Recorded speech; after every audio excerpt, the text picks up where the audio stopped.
Hello, my name is Naomi Richardson, and welcome to another episode of the Power Chat YouTube series.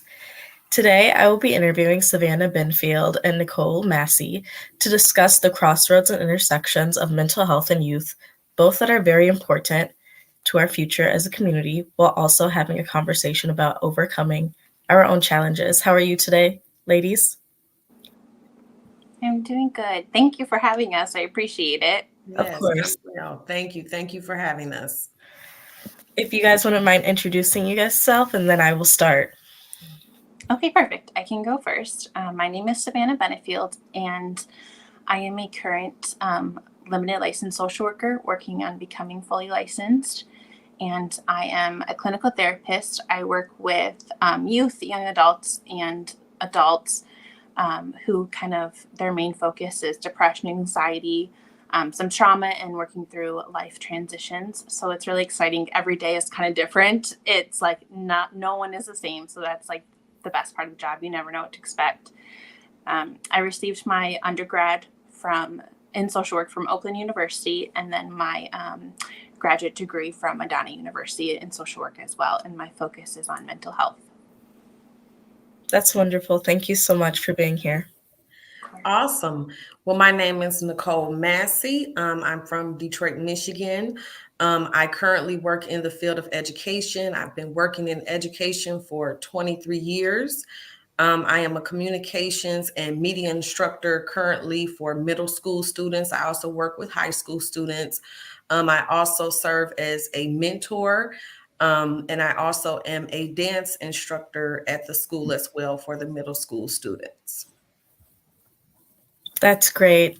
Thank you so much for allowing me to interview you guys today. And I'm going to start off with the questions. You guys can both unmute yourselves because I think a few of these questions you guys can both answer. So the first one is there is a very large stigma surrounding mental health. How do you continually combat these negative and unfair beliefs that most of society have placed on youth and individuals with mental health issues? Um, well, me working in the classroom, I notice there have been a lot of mental health challenges with students, especially transitioning from COVID and virtual learning. So, as an educator, as a teacher, daily we have to combat these issues and working with students. We work highly with we call it the special academy, and just having the resources currently at the school for students such as social work, intervention, and also working very closely with the parents. And you have to have that, I feel, in the school because it was not only a transition for the children, it was also a transition for us as well. So I think just having those resources present in the school is very helpful because we don't realize not only just transitioning from virtual to in person, students already face many challenges aside from just being virtual, things going on in the home, mental challenges, et cetera, et cetera. So I think just having those resources are very important. Yes, I definitely agree with that. Yeah, I would say that that's huge too. And like working with the parent is a huge thing, especially with like individual therapy, especially with the youth. It's really important to have those like family sessions and to kind of connect the missing pieces from the parents to the youth because just generational, the from what their parents learned growing up about mental health is completely different from what they know. So just trying to teach them and understand like this is something real, like mental health is real. And even just with kids, like you mentioned, Nicole, with transitioning from COVID, like social anxiety, that's a huge thing since Yes. COVID. So teaching parents about that and trying to get, the knowledge out that that's a real thing, that's huge. And a lot of people just kind of push that off like, oh, you're just, you're being antisocial, but it's a real thing. It's huge. And just telling people about it, educating like the teachers, the parents, anyone in their circle is really important. Yes. And I also wanted to add, letting students and letting the youth know it's okay to share if you have these issues. So many times, I know, especially in the African American community, we shy away from therapy, we shy away from expressing what we feel. So just letting the Yes.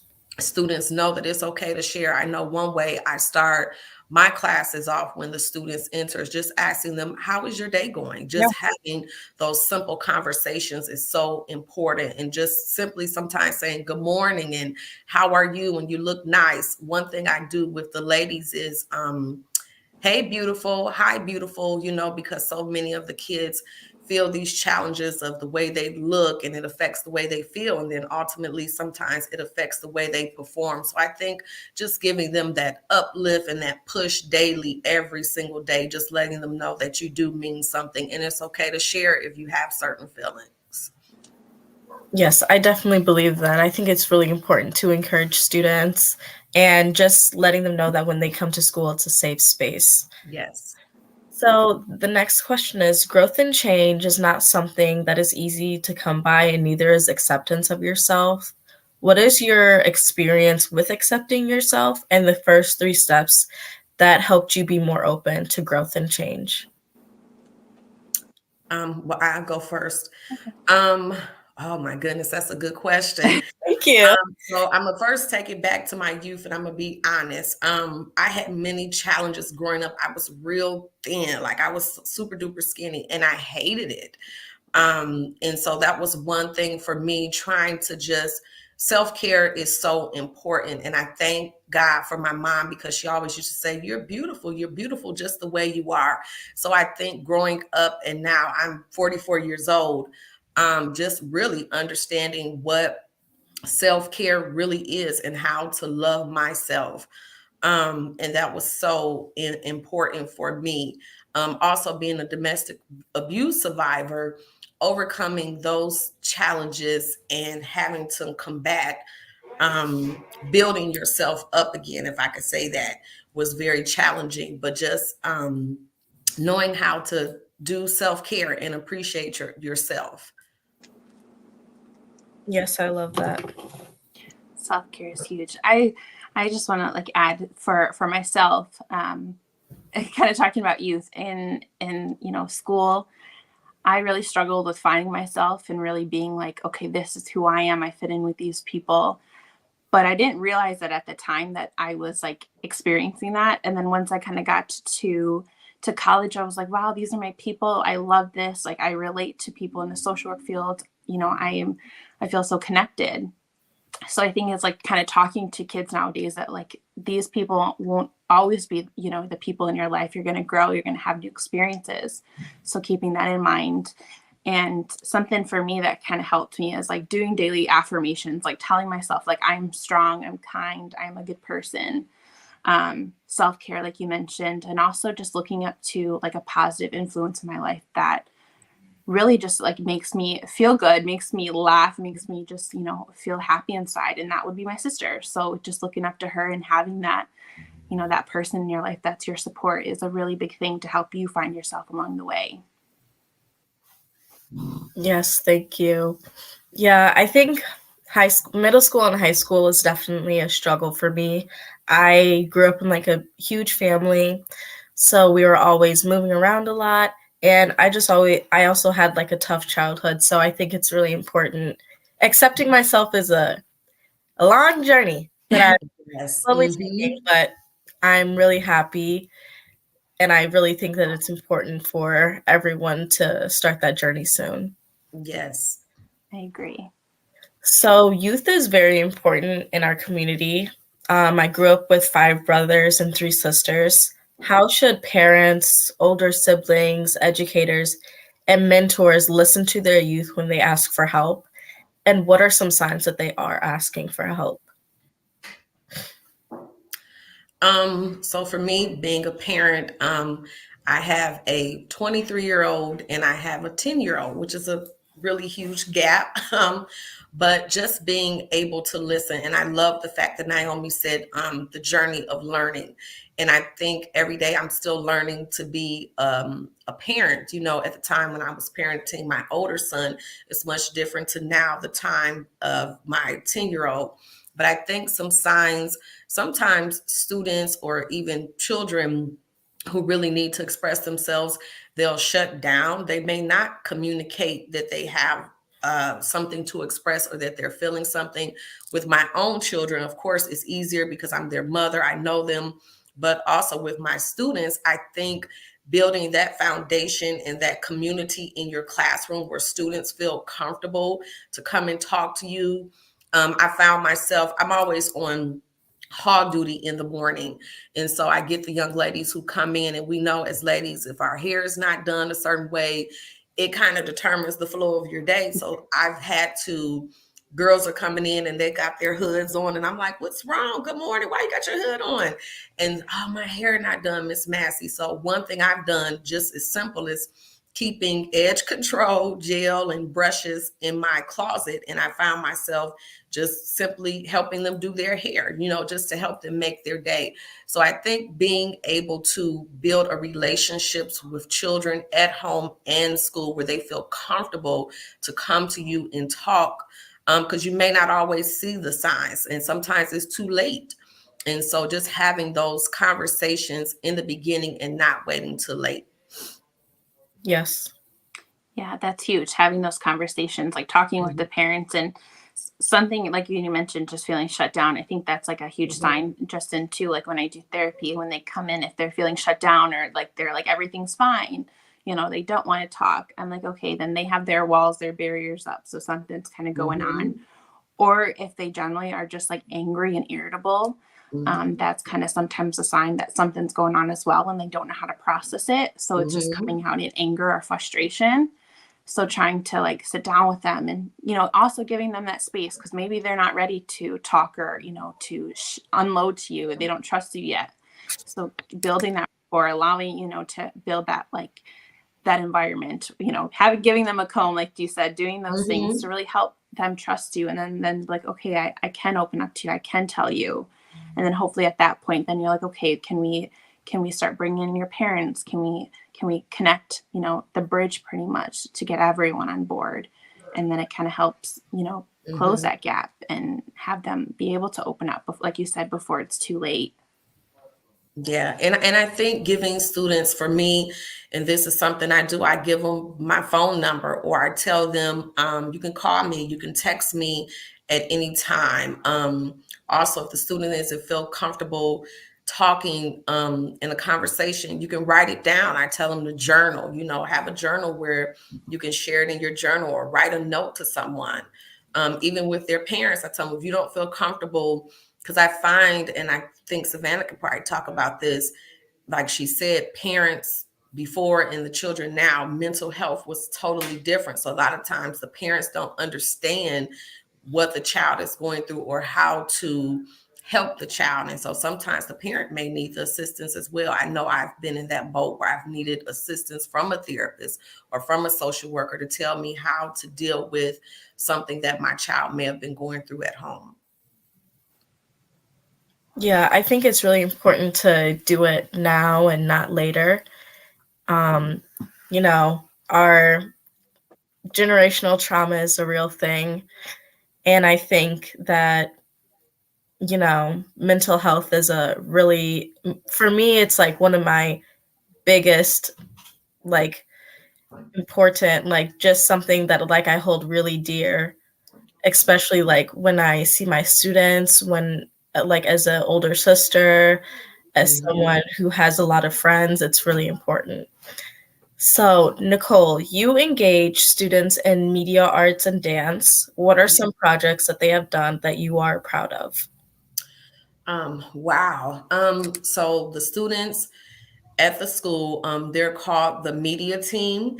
And so the media team is responsible for delivering the school news to the student population, the social media, and even there's an app called Class Dojo in which we communicate with the parents. And so we run that as well. They promote events, like if there's a school dance or something going on, we're responsible for marketing and promoting those students. This year, we've collaborated with Fresh Nation Broadcasting, which the CEO is Delvis Nixon. And so the students have had the opportunities to visit news stations, Channel 7, Channel 4.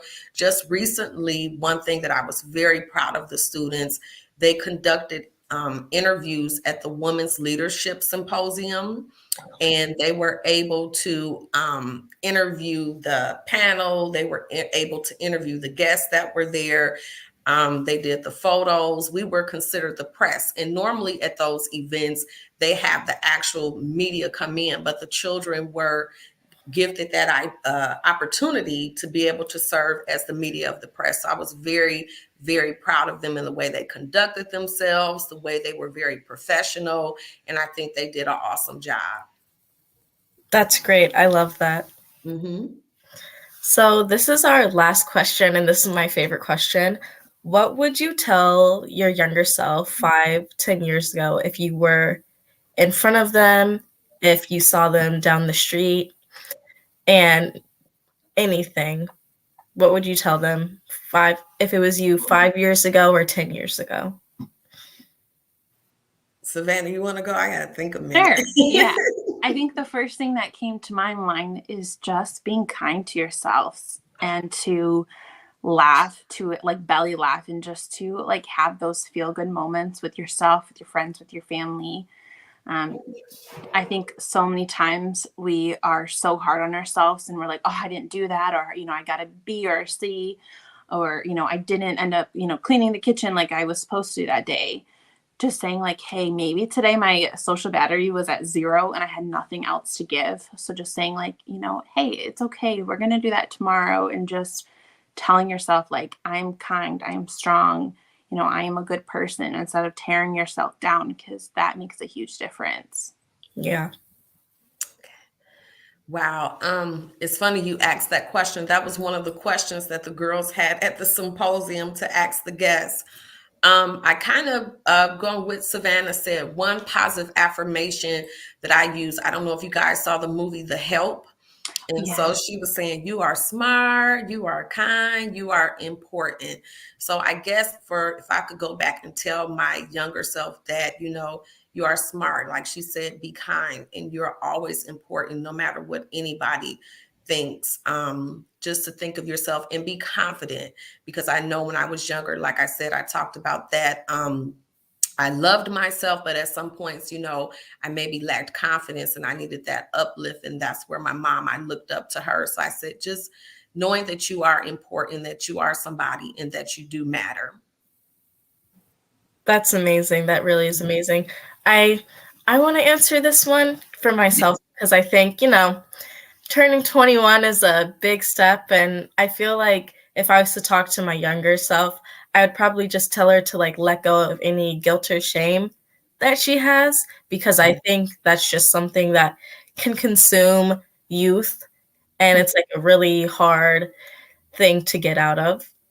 So yes, I just want to thank you guys for allowing me to interview you. This was an amazing, amazing episode. If you guys would like to say your social media or any website links, then go right ahead. My social media is I Love My Short Hair, which serves as a page. I created it in memory of my mom who died of breast cancer. So it's to celebrate women who are breast cancer survivors, alopecia survivors, or women who just love themselves with short hair, and you're beautiful. I also have another social media page, Motherhood Matters. It's a page devoted to mental health for domestic violence survivors or women who've experienced any type of abuse. The I Love My Short Hair page is also on Facebook as well. Thank you so much. That's awesome. I'll just share kind of like where I'm currently working at is Moss Therapy and Wellness. If anyone, listening needs some support or needs some help, we can definitely, help you out in an individual therapy space, give you that space where you feel comfortable talking and sharing what you're going through with someone. And it's definitely a huge step taking that. So, give yourself that grace when you feel like you're ready. Yes. Again, thank you guys so much. Have a great day. You too. Thank you so much. Of course. Thank you. Bye-bye.